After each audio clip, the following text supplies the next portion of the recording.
चलिए ठीक है। कुमार सोनू हरिनगर से हमारे साथ जुड़ गए हैं। मैं एक बार हरिनगर की रिपोर्ट ले लेती हूँ। कुमार, दिल्ली की कमोबेश एक ही समस्या है, एक सड़क में सुधार चाहिए, पानी साफ चाहिए। देखिए बिल्कुल मीनाक्षी, इस वक्त मैं हरिनगर विधानसभा सीट पर मौजूद हूं और यहाँ पर आम आदमी पार्टी जो है लगातार जीतती आई है। पिछली बार राजकुमारी ढिल्लो जो है वो यहाँ से विधायक थी, हालांकि इस बार उनका ऐन मौके पर टिकट काटकर सुरेंद्र कुमार सेतिया को दिया गया, जो कि पिछली बार जिन्होंने कांग्रेस के टिकट पर चुनाव लड़ा था, और इस बार श्याम शर्मा को बीजेपी ने मैदान में उतारा है। लेकिन अगर इस सीट की बात करें तो पढ़े लिखों वाली सीट है, क्लस्टर एरिया उतना नहीं है जितना दूसरी सीटों पर होता है। सबसे बड़ी बात, लोग जो है, कई वोटर से हमने बात की, खासतौर पर महिलाओं से बात की, तो उनका ये कहना था कि जो मौजूदा सरकार है उसने जो वादे किए थे इस विधानसभा सीट को लेकर वो काम पूरे किए हैं, तो इसलिए एक बार मौका जरूर उन्हें वापस दिया जाना चाहिए। रही बात, अगर हम पिछली बार की बात करें तो तेजेंद्र बग्गा जो है यहाँ से चुनावी मैदान में थे, 37,000 उन्हें वोट मिले थे। राजकुमारी ढिल्लों को 58,000 के करीब वोट मिले और तकरीबन 18,000 वोटों से जो है बीजेपी को हराया था राजकुमारी ढिल्लों ने। लेकिन इस बार की अगर हम स्थिति की बात करें तो इस बार की स्थिति अलग अलग, जिस तरह से जो पोलिंग स्टेशन बने हैं तो वहां पर हमने तमाम मतदाताओं से बात की, खासतौर पर महिला मतदाताओं से बात की, तो वो अरविंद केजरीवाल सरकार या फिर आतिशी की सरकार से जो है उनके कामों से बेहद प्रभावित दिखे। तो ऐसा लगता है कि इस बार भी जो है जो इस सीट का रुझान है वो आम आदमी पार्टी के खाते में जा सकता है। लेकिन अगर वेस्ट दिल्ली की इसी के साथ सटी हुई दूसरी सीट की बात करें, पालम सीट हो या फिर मटियाला विधानसभा हो, तो वहां पर जो है लोगों का कहना कुछ और है। नाराजगी जो है मौजूदा सरकार से काफी ज्यादा है, जिसको लेकर वो परिवर्तन की बात कर रहे हैं। और खासतौर पर अलग अलग इलाकों में मैं गया तो एयर क्वालिटी इंडेक्स, जो पोल्यूशन है, वो इस बार दिल्ली के चुनाव का बेहद अहम और बड़ा मुद्दा हो सकता है मीनाक्षी। बिल्कुल, विश्वास नगर से इस वक्त हमारी सहयोगी अनामिका गौड़ जुड़ी हुई हैं। अनामिका, विश्वास नगर के रहने वालों का विश्वास कौन सी पार्टी के साथ जाता दिखाई दे रहा है? उनके लिए महत्वपूर्ण मुद्दे क्या रहे?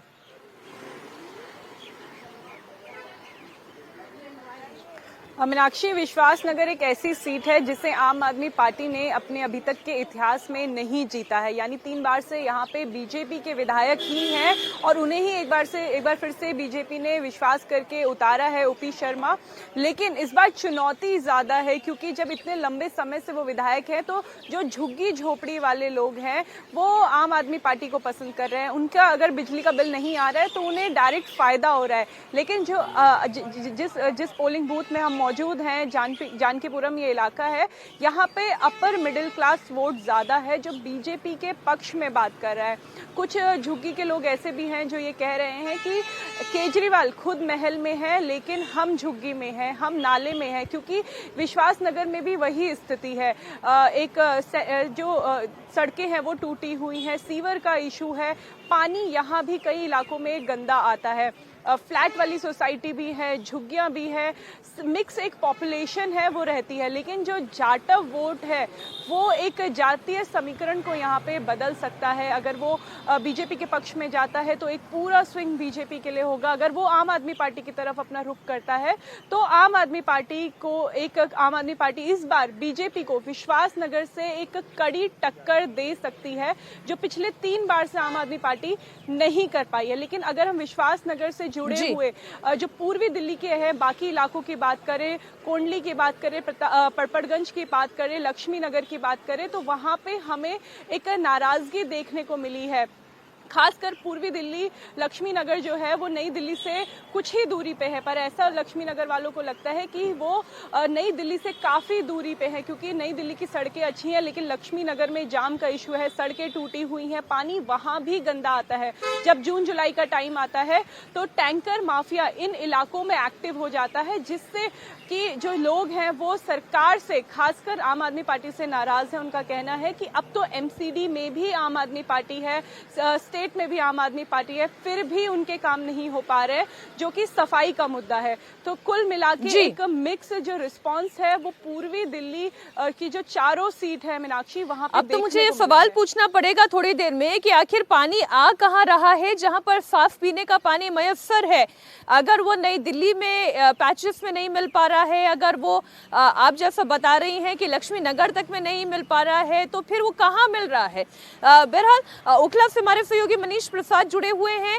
हम ओखला की बात कर रहे हैं और यहाँ पर मुकाबला हम जब देखते हैं कि ना सिर्फ बीजेपी है, कांग्रेस है, आम आदमी पार्टी है, बल्कि बाकी सियासी दल भी अपनी ताकत यहाँ पर लगा रहे हैं। आम आदमी पार्टी, माफ करिएगा, AIMIM भी कोशिश ये कर रही है कि दिल्ली में वो भी अपने लिए जगह बनाए। ओखला की रिपोर्ट क्या है?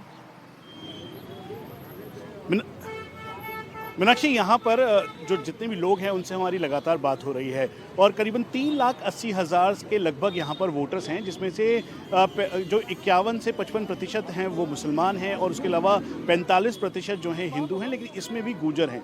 ये पिछली बार से 2 बार अमानतुल्लाह खान जो कि आम आदमी पार्टी के यहाँ पे विधायक थे वो यहाँ पर थे, लेकिन इस बार मुकाबला काफ़ी कड़ा है क्योंकि यहाँ के जो लोगों के स्थानीय मुद्दे हैं, खासतौर पे पानी का, उसके अलावा बिजली का, ये मुद्दे काफ़ी गहन हैं और इसी को लेकर इस बार जो एंट्री हुई है सैफुर रहमान की यानी ओवैसी की पार्टी की, पिछले 15 दिन से भावनात्मक तौर पे उनका जब वो पेरोल से वापस जा रहे थे, CA NRC के दौरान उनकी गिरफ्तारी हुई थी, फिर वो जब पेरोल पे आए उन्होंने एक वीडियो रिलीज़ किया, उसमें कहा कि मैं अपने दोनों बच्चों को तुम्हारे सपूत यानी ओखला के जितने भी मतदाता हैं उनके सपूत करते जा रहा हूँ, आपको जिताना हराना आपके हाथ है। और उनकी पत्नी लगातार भावनात्मक तौर पर लोगों के बीच जाती रही। वहीं दूसरी तरफ अरीबा खान जो कि आसिफ खान की बेटी हैं, आसिफ खान इस समय हॉस्पिटलाइज हो गए हैं, उन्होंने भी एक वीडियो रिलीज़ किया, उन्होंने कहा अरीबा को जिताना आपके हाथों में है।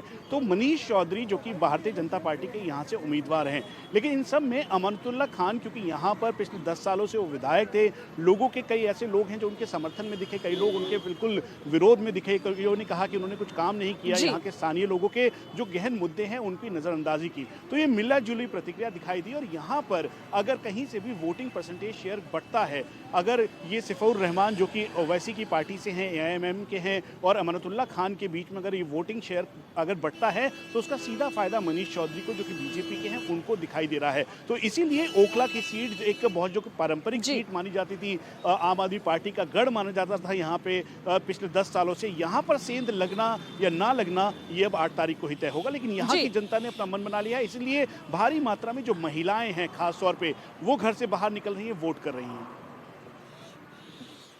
ठीक, आप सभी हमारे साथ जुड़े रहिए। एक बार फिर से भास्कर मैं आपके पास आ रही हूँ। जितनी भी हम अपने सहयोगियों की राय सुन रहे हैं उससे एक आकलन ये होता है कि जो कमोबेश समस्या है, पानी की है या सड़क की है या सफाई की है, वो पूरी दिल्ली में है। लेकिन इसके बावजूद कई वोटर्स मुझे ऐसे मिले जो ये कह रहे हैं कि हम आम आदमी पार्टी को इसलिए पसंद करते हैं कि वो ये जो मुफ्त वाली उनकी योजनाएं हैं वो उन्हें अपील करती है। से भारतीय जनता पार्टी के उम्मीदवार हैं, वो दरअसल बता रहे हैं कि यहाँ पे क्या हुआ था। एक वीडियो जारी किया गया आम आदमी पार्टी के द्वारा, मनीष सिसोदिया यहाँ पे पहुंचे थे, हंगामा हो रहा था, कह रहे थे कि इस घर से पैसे बांट रहे थे। आप पे सीधा सीधा आरोप लगा, क्या हुआ था? यहाँ पे पैसे बांटा जा रहा था क्या?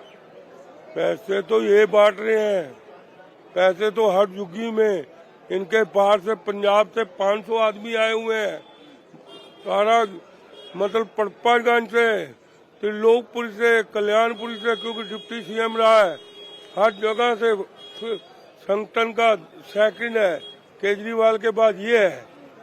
इतने पैसे इसने बांटे लेकिन यहाँ की जनता ने इसको बेनकाब कर दिया। सबसे आज घंटिया हरकत। जिस घर में वो बता रहे थे पैसे बांटे थे, उस घर में क्या हो रहा था, कौन थे? उस घर में जो हमारे वर्कर थे उनके लिए खाना आया था, क्योंकि सड़क पे जगह नहीं थी, अंदर बैठ के उनको खाना खिलाया जा रहा था, ब्रेड पकौड़े। फिर खाना की व्यवस्था अब हुई है क्योंकि हमारे वर्कर बहुत ज्यादा थे, खासकर महिलाएं थी। मारवा साहब, ये बताओ, आपके बेटे भी यहाँ से पार्षद हैं, आप पहले भी विधायक रह चुके हो इस इलाके से, इतने घंटे की वोटिंग के बाद आप क्या कह सकते हो, किस स्थिति में आप हो अभी यहाँ पे, आपका आकलन क्या है? दोनों की वोटें मिला दो तो तरविंदर बरुआ अकेले। अमित शाह जी कह तो गए हैं, मैंने उस दिन कहा था अमित शाह जी आगे जहाँ जाते हैं वहाँ जीत की लहर होती है, यहाँ तो एक तरफा है। अच्छा, आम आदमी पार्टी ये मानती है कि यहाँ पे मुस्लिम वोटर्स की तादाद भी अच्छी खासी है, झुग्गी झोपड़ी का इलाका भी है, और वो सब आम आदमी पार्टी का पक्का वोटर है, इसलिए आज से उनकी जीत पक्की है यहाँ पे। देखो पता क्या है, वोटर जो है काम को तो देखता है। पिछले कुछ दिनों में आपने बड़े सारे आरोप सुने हैं, इसमें कैश को लेकर आरोप लगा, आचार संहिता के उल्लंघन का आरोप लगा, आज आरोप ये लग गया था किसी बिल्डिंग में नोट बंटवाए जा रहे हैं। अब इसकी सच्चाई क्या है, तथ्य क्या है, ये तो इसका जानना पुलिस का काम है। बाबरपुर का एक बार हम रुख कर लेते हैं, हमारे सहयोगी शोएब रजा यहाँ से जुड़े हुए हैं। शोएब, आपके इलाके की रिपोर्ट क्या है, मतदाताओं का कहना क्या है, मूड क्या पकड़ पा रहे हैं आप? बिल्कुल मीनाक्षी, देखिए जिस तरह से जंगपुरा का में राजनीतिक एक जंग है और वहाँ पर मनीष सिसोदिया चुनाव लड़ रहे हैं, इसी तरह से बाबरपुर की बात की जाए तो यहाँ से गोपाल राय जो एक अहम कद रखते हैं, महत्वपूर्ण पद भी रखते हैं आम आदमी पार्टी में और सरकार में भी, वो यहाँ से लगातार चुनाव लड़ते रहे, इस बार भी चुनाव लड़ रहे हैं। तो उसी तरह की स्थिति राजनीतिक यहाँ पर भी है। यहाँ पर भी कांग्रेस ने एक मुस्लिम कैंडिडेट दिया है, हाजी इशराक को दिया है, और बीजेपी ने एक ब्राह्मण चेहरा यहाँ पर उतारा हुआ है। तो समीकरण कमोबेश जंगपुरा की तरह ही यहाँ पर भी है। आम आदमी पार्टी इस उम्मीद में है कि जो मुस्लिम, क्योंकि अच्छी खासी जो वोटों की तादाद है बाबरपुर में वो मुस्लिम वोटों की भी है, कि वो उसको शायद मिलेगा। लेकिन कांग्रेस ने भी पूरा दमखम लगाया है और बीजेपी उम्मीद कर रही है कि जो मुस्लिम वोट है कांग्रेस की तरफ वो जाएगा, वोटों का बंटवारा होगा तो यकीनन उसकी झोली में सीट आएगी। हालांकि पिछले कई चुनाव से लगातार बीजेपी के लिए ये मुश्किल सीट रही है इस बार, लेकिन आसान नहीं है गोपाल राय के लिए भी। वो भी जानते हैं कि जो स्थिति है राजनीतिक तौर पर वो यहाँ पर बहुत ज़्यादा डिफिकल्ट बनी हुई है। सुबह से जो हम रुझान भी देख रहे हैं पूरे यमुना पार का ही, एक अच्छी बात तो ये है सीलमपुर से लेकर चाहे मुस्तफाबाद की बात करते हैं या फिर करावल नगर या बाबरपुर और रोहतास नगर, तमाम इलाकों में हमने देखा है कि वोटिंग अच्छी खासी हो रही है, लोग घरों से बाहर निकल रहे हैं। अभी भी जब हम आपसे बात कर रहे हैं, मेरे पीछे भी आप देखेंगे तो भीड़ आपको दिखाई देगी। तो वोटरों की तादाद अच्छी खासी है और अब राजनीतिक पार्टियां इसको किस तरह से देखती है, अगर वोटिंग परसेंटेज बढ़ता है तो बीजेपी ये कह सकती है कि देखिए, अभी तक जितनी सीटें मैं समझ पाई हूँ, चाहे वो मटिया महल हो, चाहे या फिर आप बाबरपुर की स्थिति बता रहे हैं, जंगपुरा बता रहे हैं, नई दिल्ली बता रहे हैं, कालकाजी बता रहे हैं, ये तमाम वो सीटें हैं जहां पर मामला आम आदमी पार्टी के लिए फंसा हुआ नजर आ रहा है, जिसमें अरविंद केजरीवाल की सीट, मनीष सिसोदिया की सीट और साथ ही आतिशी की भी सीट फंसी हुई नजर आ रही है। इस वक्त हमारे सहयोगी अतुल भाटिया भी जुड़े हुए हैं। अतुल, पंजाबी बाग से क्या रिपोर्ट आ रही है? आज तो कुछ आपने रिपोर्ट्स ऐसी दिखाई जहां पर जबरदस्त हंगामा हुआ, फर्जी वोटिंग का भी आरोप लगा, फेक वोटर्स का आरोप लगा। बिल्कुल, देखिए पंजाबी बाग की अगर मैं बात करूं मीनाक्षी, तो ये भी मादीपुर विधानसभा ही है जहां से राखी बिरला आम आदमी पार्टी से चुनाव लड़ रही है। इसके अलावा कैलाश गंगवार जो है वो बीजेपी से हैं और जेपी पवार जो है वो कांग्रेस से है। यहाँ पर सबसे इंपॉर्टेंट यह है मीनाक्षी कि अगर जेपी पवार जितना वोट लेके जाते हैं उसका सीधा फायदा बीजेपी को मिलेगा और राखी बिरला का इसको बड़ा नुकसान हो सकता है। जितने भी हम वेस्ट दिल्ली की अगर बात करें, नॉर्थ वेस्ट दिल्ली की बात करें, जो वोटर्स से हमने बात की, महिलाएं खासतौर पर वो ये चाहती है कि उनको फ्री बस ना मिले, उनको 2100, 2300, 2500 के वादे ना मिले, उनको सुरक्षा मिले। वो बसेस के अंदर जाती है, उनको दिक्कत होती है, उनको पानी, गंदे पानी की सबसे बड़ी दिक्कत है। अब जो पंजाबी बाग इलाका है ये तो सबसे पॉश इलाका है वेस्ट दिल्ली का, इसका काफी इलाका जो है रजौरी गार्डन कॉन्स्टिट्यूंसी में जा चुका है और बाकी जो इलाका है वो मादीपुर कॉन्स्टिट्यूंसी के अंदर है, जो कि एससी रिजर्व सीट है जहाँ से राखी बिरला चुनाव लड़ रही है। कुछ लोग यहाँ पर मौजूद है, उनसे बात कर लेते हैं, पंजाबी बाग के लोग हैं, इनसे बात करते हैं। सर क्या नाम है आपका? जी आप बताएंगे सर, क्या नाम है आपका? सर अनुराग मिश्रा। अनुराग जी, किन मुद्दों को आप मानते हैं कि चुनाव के अंदर इंपॉर्टेंट है, क्या सोचकर आप लोग वोट कर रहे हैं? ठीक है अतुल, आप जनता से बात करें, मतदाताओं से बात करें। मैं जल्दी से देवेंद्र आपके पास आ रही हूँ। 4 बजने का वक्त बस अब बहुत नजदीक है और बीजेपी की इलेक्शन मशीनरी को सबसे स्ट्रांग मशीनरी कहा जाता है, जो बूथ लेवल तक जानकारी जुटाने में सक्षम रहती है कि माहौल किस तरफ जा रहा है। तो वोटिंग परसेंटेज पहले तो बताएं, अभी तक क्या रहा है, मतदाताओं का कितना उत्साह और बीजेपी क्या एक्सपेक्ट कर रही है? इसने आप इससे अंदाज़ा लगा सकती हैं कि बीजेपी के राष्ट्रीय अध्यक्ष जेपी नड्डा लगभग 11:30 बजे के आसपास दिल्ली बीजेपी का जो दफ्तर है वहां पहुंच गए थे और प्रभारी वैजयंत पांडा, प्रदेश अध्यक्ष वीरेंद्र सचदेवा, इन सबके साथ बैठ के लगातार एक एक विधानसभा क्षेत्र के बारे में वहां से अपडेट लिया जा रहा था कि क्या वोटिंग स्लो है या वोटिंग स्पीड ज़्यादा है, कैसे लोग घरों से निकल रहे हैं। इन सारी चीज़ को लेकर लगातार नज़र रखी जा रही थी, क्योंकि बीजेपी की ये पूरी कोशिश है कि कम से कम पिछली बार जो लगभग 62% की वोटिंग हुई थी उसमें 5 से 6% का इजाफा हो और पार्टी अपने वोट शेयर में उम्मीद ये कर रही है कि पिछली बार के 38% की तुलना में कम से कम 10% का इजाफा हो और उस कंडीशन में ये मान के चलेगी कि 42 से 47 सीटें आएंगी। अभी आप देखें तो दिल्ली में जो वोटिंग के अलग अलग क्षेत्रों से रुझान नज़र आ रहे हैं वोटर्स के बातचीत के आधार पर, उसमें ये समझ में आ रहा है कि आम आदमी पार्टी के कैंडिडेट्स वहाँ अच्छा कर रहे हैं जहाँ ग्राउंड पे उनकी अपनी व्यक्तिगत छवि बहुत अच्छी है। जो लहर के आधार पर जीतते हैं उनके लिए बहुत समस्या नज़र आ रही है और वो बहुत कमज़ोर टर्फ पे नज़र आ रहे हैं। जैसे इंडिविजुअल कैंडिडेट्स की बात कर लें तो GK1 में सौरभ भारद्वाज की आप बात करें, किराड़ी से अनिल झा जो कि बीजेपी छोड़ के गए थे वो मजबूती से लड़ रहे हैं, राजेंद्र नगर के कैंडिडेट की बात कर रहे हैं, तो इस तरह के कैंडिडेट ही मजबूती से लड़ रहे हैं। अन्यथा लहर के नैया पे सवार होकर जो भी उम्मीदवार जीतने का मंसूबा पाले थे, जैसा कि पिछले विधानसभा चुनाव में हुआ था, वो होता नजर नहीं आ रहा है। मीनाक्षी, ये कह सकते हैं कि जो लहर में आ गए थे वो हो सकता है इस चुनाव में लहरा जाए। भास्कर, एक बात बताएं कि कैलाश गहलोत जो आम आदमी पार्टी से बीजेपी में आए, उस बार बिजवासन से चुनावी मैदान में हैं। बिजवासन की रिपोर्ट क्या आ रही है आपके पास? और देखिए, बिजवासन में चुनाव बड़ा इंटरेस्टिंग हो रहा है। भारतीय जनता पार्टी ये मान के चल रही है कि वो सीट जीत रही है भारतीय जनता पार्टी। वही आम आदमी पार्टी को ये लग रहा है कि उन्होंने जो जाट आरक्षण का एक मुद्दा उठाया था कि भारतीय जनता पार्टी की वजह से दिल्ली में जाटों को आरक्षण नहीं मिल रहा है, उनके बच्चों का एडमिशन नहीं हुआ, ये एक बड़ा फैक्टर उधर काम कर रहा है। और इसके साथ साथ जो भारतीय जनता पार्टी से नाराज कुछ नेता हैं भारतीय जनता पार्टी के ही, उनकी टीम इनके लिए काम कर रही है। तो ये दो उम्मीद भारतीय आम आदमी पार्टी को है कि बिजवासन में वो उनके लिए फल लेके आएगा। लेकिन सच्चाई ये है कि मजबूत चुनाव वहां पे लड़ रही है भारतीय जनता पार्टी, और एक ठीक ठाक सीट दी गई थी उनको, कैलाश गहलोत को। नजफगढ़ छोड़ के अगर उनको बिजवासन में इससे चुनाव लड़ाया गया तो भारतीय जनता पार्टी ने यह आकलन किया था कि यहाँ पे क्या हो सकता है, और ये जानते हुए कि उस संगठन भारतीय जनता पार्टी का वहां पे मजबूत है।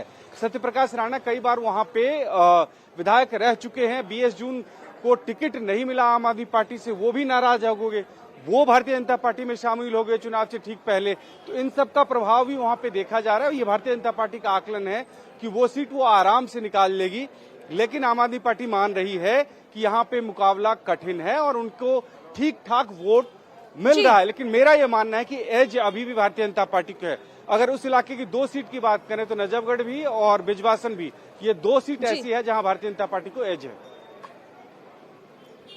अभी तक जितनी सीटें हमने डिस्कस की है हुसैन, मैं आपके पास आ रही हूँ, ये वो सीटें हैं जहां पर आम आदमी पार्टी कमोबेश पिछले 2 चुनाव जीतती आई है, अपर एज में रही है, लेकिन इस बार पासा पलटता हुआ दिखाई दे रहा है। लेकिन आम आदमी पार्टी को अभी भी बहुत सारी उम्मीदें मुस्लिम वोटर्स से लगी हुई हैं, जो चाह रही है कि एक मुश्त ये वोट बैंक उनके साथ आकर जुड़ जाए।